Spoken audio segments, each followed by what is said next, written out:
Pemirsa, kubangan sedalam 2 meter di dalam kawasan proyek Stadion Matuanging kembali memakan korban jiwa. Meski telah memakan 3 korban, hingga kini pemerintah provinsi belum melakukan penimbunan terhadap kubangan bekas galian stadion.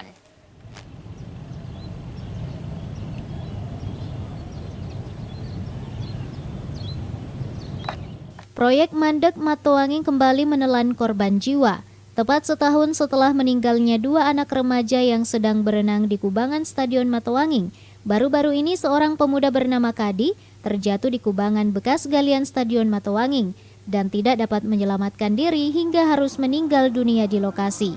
Saat memasuki kawasan stadion tampak sejumlah titik kubangan masih terlihat dengan jelas walaupun sudah ada beberapa kubangan yang telah ditimbun, serta terlihat juga garis polisi terbentang di sekitar kubangan. Menurut informasi, tinggi kedalaman kubangan bekas galian sekitar 1 meter hingga ketinggian mencapai di atas kepala orang dewasa. Salah seorang saksi yang menemukan mayat korban Saparudin mengungkapkan, setelah mendapat laporan dari seorang pemuda soal kejadian nahas yang dialami korban Kadi, sontak Saparudin berlari, berusaha untuk menyelamatkan korban. Namun setelah sampai di lokasi, Saparudin menemukan anak tersebut dengan kondisi yang sudah tidak bernyawa. Langsung melari ke situ, ke tempat kejadian.